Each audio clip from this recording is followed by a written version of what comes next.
Sobat, pernahkah Anda mendengar tentang flu Spanyol? Pandemi ini adalah salah satu tragedi paling mematikan dalam sejarah dunia, menewaskan lebih dari 50 juta orang pada tahun 1918 sampai 1920.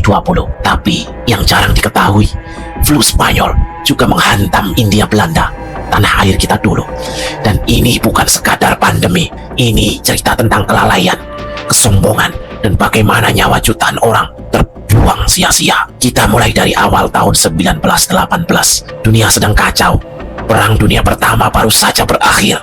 Tapi ternyata ada musuh yang lebih berbahaya daripada peluru dan bom. Virus mematikan yang kemudian dikenal sebagai flu Spanyol. Virus ini menyebar dengan kecepatan yang luar biasa. Dan Hindia Belanda yang waktu itu masih di bawah kekuasaan kolonial Belanda tidak luput dari serangannya. Bayangkan, tidak ada wilayah di Hindia Belanda yang selamat dari virus ini.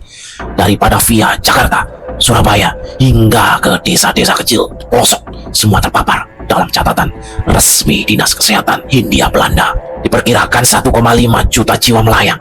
Itu angka yang luar biasa fantastis. Hampir 5% dari total penduduk Hindia Belanda waktu itu. Saat itu, Gubernur Jenderal Hindia Belanda adalah Johan Paul van Limburg-Stirum. Dan inilah yang tragis. Di awal pandemi, Johan Paul meremehkan virus ini. Dia menyebutnya sebagai ongeverlijk ziekte atau penyakit ringan.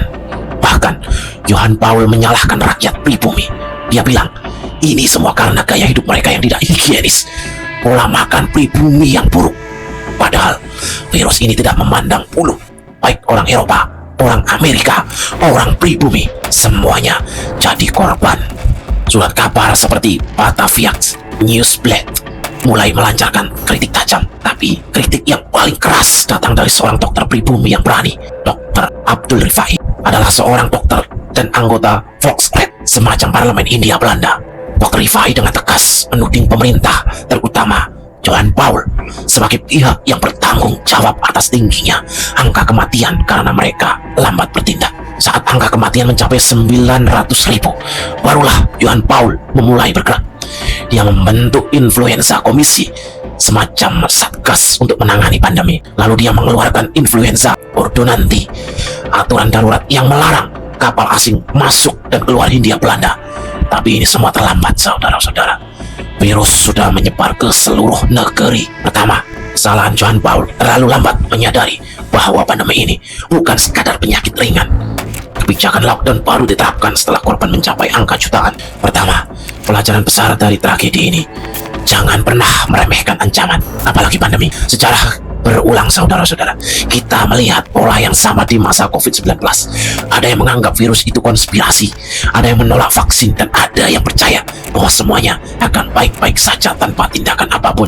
Tapi kenyataannya, kelalaian seperti ini selalu berakhir buruk. Kedua, pemimpin yang baik adalah pemimpin yang mendengar, bukan mencari alasan. Dr. Rifai adalah contoh tokoh yang berani bersuara di tengah keacuan pemerintah. Ketiga, sejarah mengajarkan kita bahwa keterlambatan adalah pembunuh terbesar. Flu Spanyol, Hindia Belanda adalah contoh nyata. Ketika pemerintah lambat dalam mengambil tindakan, nyawa jutaan orang melayang. Sejarah bukan hanya untuk dikenang, tapi untuk mencari pelajaran. Sampai jumpa di cerita berikutnya.